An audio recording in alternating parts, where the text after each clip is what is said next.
आज हम लोग इस वीडियो में 12th क्लास के टॉप VBA 50 क्वेश्चन को डिस्कस करेंगे, जिसकी आने की संभावना बहुत अपार है।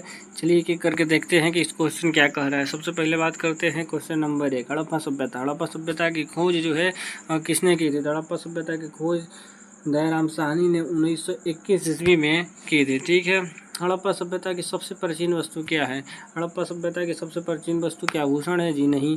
हड़प्पाई जो मुहर है, गलती हो गया, मिस्टेक थोड़ा सा। हड़प्पाई जो मुहर है सबसे प्राचीनतम वस्तु है, जो कि सेल घड़ी नामक पत्थर से बनाई गई थी, जो एक बहुत ही मुलायम पत्थर होता था, जो मनके बनाने में भी काम में आता था। स्वर्णगिरी कहाँ स्थित है? स्वर्णगिरी का सबसे पहले अर्थ क्या होता है? स्वर्णगिरी का अर्थ होता है सोने का पहाड़। क्या होता है? स्वर्णगिरी का अर्थ सोने का पहाड़ होता है। इसका कर्नाटक जो है कि सही आंसर होगा। ठीक है। अगले क्वेश्चन की ओर देखते हैं कि राजगाह का अर्थ क्या है, यानी प्राकृतिक नाम क्या है? प्राकृतिक नाम जो है कि राजगीर है, जो कि पहले राजगाह के नाम से प्रचलित था। राजगाह का अर्थ होता है राजाओं का घर। ठीक है। राजाओं का जो होता है कि घर होता है। ठीक है। आगे को देखते हैं क्वेश्चन।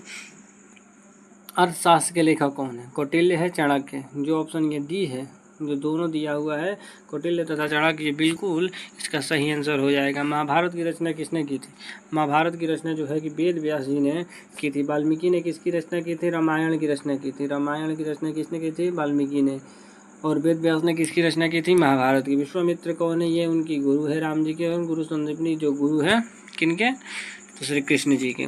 आगे देखते हैं, भारतीय पुरातत्व सर्वेक्षण के पहले डायरेक्टर जनरल कौन थे? पहले डायरेक्टर जनरल जो थे अलेक्जेंडर कनिंघम बने थे, जिन्हें भारतीय पुरातत्व का पिता भी कहा जाता है। भारतीय पुरातत्व का पिता किसे कहा जाता है? तो अलेक्जेंडर कनिंघम को। अलेक्जेंडर कनिंघम को क्या कहा जाता है? भारतीय पुरातत्व का पिता कहा जाता है। अशोक के अभिलेख किस भाषा में लिखे थे? अशोक के जो अधिकांश अभिलेख मिले हैं वो किस भाषा में थे? तो प्राकृतिक भाषा में थे। हालांकि इन्होंने कई और अभिलेख मिले हैं जो पश्चिमोत्तर में यूनानी, खरोष्टी आदि लिपियों में, भाषाओं में लिखे गए थे, लेकिन अधिकांश अभिलेख प्राकृतिक भाषा में लिखे गए थे। अगर क्वेश्चन आता है कि किस भाषा में लिखे गए थे अशोक के अभिलेख, तो प्राकृत भाषा में, जो कि सही आंसर होगा इसका। धम्म का, ये क्वेश्चन थोड़ा सा मिस्टेक हो गया है, लेकिन धम्म का प्रचार जो है कि किसने किया था? तो अशोक ने किया था धम्म का प्रचार। ठीक है। ऋग्वेद लिखने का कार्य किस नदी के किनारे हुआ था? बात करें कि सिंधु नदी। सिंधु नदी जो है कि इसका सही आंसर होगा सिंधु नदी, और इसके उप नदियों के तट पर हुआ था लेखन का कार्य, ऋग्वेद लेखन का कार्य। सांची कहाँ स्थित है? भोपाल के भरतहु में। कहाँ? भरतहु में। भोपाल के भरतहु में स्थित है क्या चीज़? सांची। ठीक है। बौद्ध धर्म में निर्माण प्राप्त करने वाले स्त्री को क्या कहते हैं? थेरी कहते हैं। बौद्ध धर्म में निर्माण जो प्राप्त कर ली स्त्री, उसको थेरी बोलते हैं। प्रियदर्शी किसका नाम है? प्रियदर्शी जो है कि अशोक का नाम है, जिसका अर्थ होता है देवताओं को प्रिय। हड़प्पा सभ्यता। हड़प्पा से दयाराम साहनी ने कौन सी वस्तु खोजी थी? तो मोहर जो थे इन्होंने खोजा था। चलिए, अर्जुन किन के लड़के थे? अर्जुन जो माता कुंती के लड़के थे। ठीक है, सही आंसर है इसका।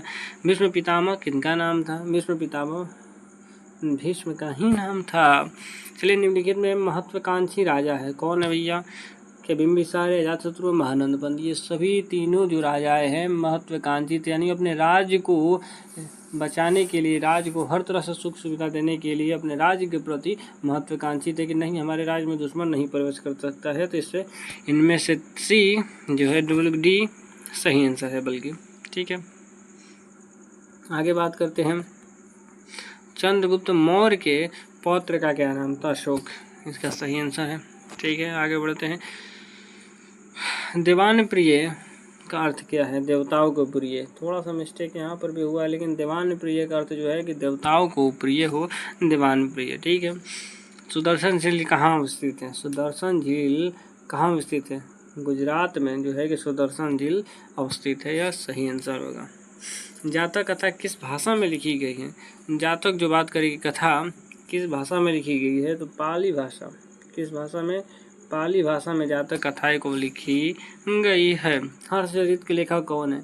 कवि जो बाणभट्ट है, बाणभट्ट हर्षचरित के लेखक है। हर्षवर्धन नहीं है, सुदर्शन नहीं है, हरिश्चंद्र नहीं है, कवि बाणभट्ट जो है हर्षचरित के लेखक है। कृष्ण किनके सारथी थे? कृष्ण जो है कि अर्जुन के सारथी थे। ठीक है। स्तूप का सांस्कृतिक अर्थ क्या है? सांस्कृतिक अर्थ है क्या स्तूप का? टीला मिट्टी का बना होता है, वह टीला होता है। ठीक है। अन्न जो होता है, अन्न किसको कहते हैं? जो उसको पूरी स्तूप होता है उसको आगे जाकर अन्न बोला जाने लगा, मिट्टी के घर नहीं। स्तंभ में तो पता ही है क्या होता है। आइए, बुद्ध के बचपन का नाम क्या था? बुद्ध के बचपन का नाम क्या था? सिद्धार्थ। भगवान बचपन के नाम जो था सिद्धार्थ था। राहुल इनके लड़के का नाम था। महावीर और मारीच तो कोई नाम है नहीं। आगे बढ़ते हैं। वैष्णव परंपरा के प्रमुख देवता का नाम क्या है? अगर बात करें कि वैष्णव परंपरा में, तो जो हमारे हिंदू धर्म है, वैष्णव परंपरा में विष्णु जी प्रमुख देवता है और शिव परंपरा में शिव जी प्रमुख देवता है। तो वैष्णव परंपरा में जो है कि विष्णु जी सही आंसर है। आगे बढ़ते हैं कि द्वीप का अर्थ क्या है? द्वीप का अर्थ है द्वीप का इतिहास। द्वीप वंश का अर्थ क्या है? द्वीप का इतिहास। बुद्ध का जन्म कहाँ हुआ था? तो लुम्बिनी में हमें पता ही है कि उनका जन्म हुआ था। सारनाथ में उन्होंने कुशीनगर में। ठीक है। भारत में सोने के सिक्के किस शासक ने जारी किए थे प्रथम बार? तो कुषाण शासक। कुषाण शासक कौन थे? कुषाण शासक ने प्रथम बार जारी किए थे। ठीक है। मोहनजोदड़ो की खोज किसने की थी? मोहनजोदड़ो की खोज जो है कि राखल दास बनर्जी ने 1922 में की थी। कब? 1922 में राखल दास बनर्जी के द्वारा मोहनजोदड़ो की खोज किया गया। ठीक है। राजगढ़ कैसा शहर है? राजगढ़ जो है कैसा शहर है? किलेबंद शहर। ठीक है, यह सही आंसर है। धर्मशास्त्र ग्रंथ की रचना किसने की थी? धर्मशास्त्र जो ग्रंथ है उनकी रचना जो है कि संस्कृत के जो ब्राह्मण थे उन्होंने रचना किया था। ठीक है, इसका सही आंसर है। कपास के टुकड़े कहाँ से मिले? हमने पढ़ा हुआ है ये ईंट, मनेक और रसिया के जो है कि ऑब्जेक्टिव क्वेश्चन है।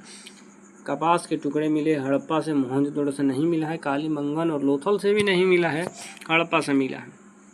हड़प्पा मोर जो है मोहर, सॉरी ये गलत हो गया है। हड़प्पा मोहर सबसे अधिक जानवरों के चित्र मिले, ये भी गलती हो गया है, फिर भी हम इसको पढ़ देते हैं सही से। हड़प्पाई मोहर में सबसे अधिक किस जानवर के चित्र मिले? यानी कि जो जानवर मिले हैं, जो जानवर के चित्र मिले हैं मोहर पर, उनको क्या कहते हैं? तो एक श्रृंगी कहते हैं। बैल नहीं मिला है बे।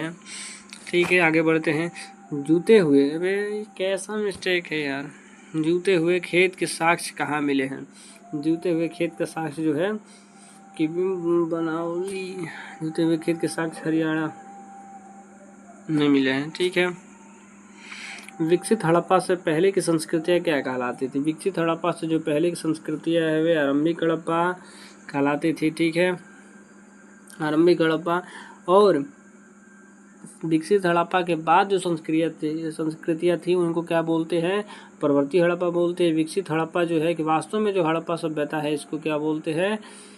विकसित हड़प्पा। ठीक है, ये क्लियर हो गया होगा। हड़प्पाई मोहर जो है किस धातु या पत्थर के बने थे? हड़प्पाई जो मोहर है वो सेल खड़ी नामक धातु से बने थे, जो कि बहुत एक मुलायम पत्थर होता है। अंग्रेजी में बीसी का अर्थ क्या है? अंग्रेजी में बीसी का अर्थ है बिफोर क्राइस्टेड, यानी कि ईसा मसीह के जन्म से जो पहले है उसको क्या बोलते हैं हम लोग? बीसी, यानी बिफोर क्राइस्टेड बोलते हैं। चलिए आगे देखते हैं हम 39 नंबर क्वेश्चन। हड़प्पा सभ्यता को हम कैसे जानते हैं?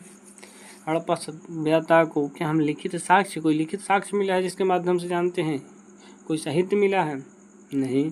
क्या कहानी उसकी कोई लिखी हुई है उसके माध्यम से जानते हैं? नहीं। जो पुरातात्विक साक्ष्य यानी कि मृदमांड, लोहे के बर्तन, आभूषण, तांबा उंबा जो मिला है, जो कि उन्होंने उपयोग करके रख दिया है हड़प्पावासी, उसको लेकर हम उसके इतिहास को गढ़ते हैं, यानी पुरातात्विक साक्ष्य के माध्यम से हमें पता चलता है।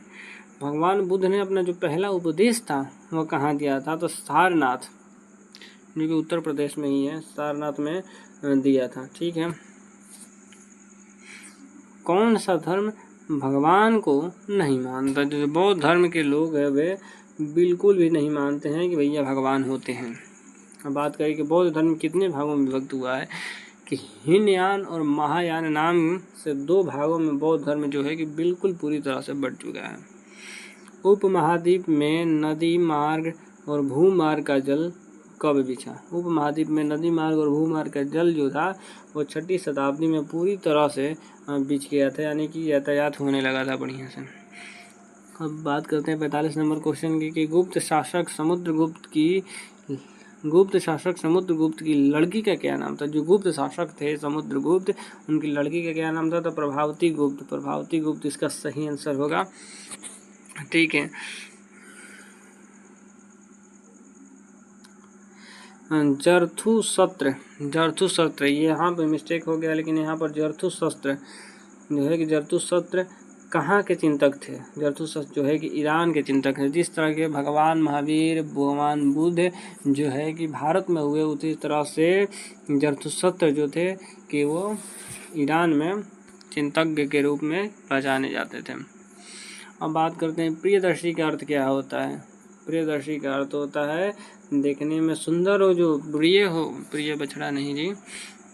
प्राकृतिक भाषा किस लिपि में लिखा हुआ है? तो ब्राह्मी लिपि में प्राकृतिक भाषा को लिखा गया है। जो अशोक के अभिलेख मिले हैं, अधिकांश अभिलेख वो ब्राह्मी लिपि में थे, तो ब्राह्मी लिपि में जो है कि इसका सही आंसर होगा। ठीक है, आगे बढ़ते हैं कि भारतीय पुरातत्व के जनक कौन है? भारतीय पुरातत्व के जनक जो है कि अलेक्जेंडर जो कनिंघम है, इन्हें माना जाता है।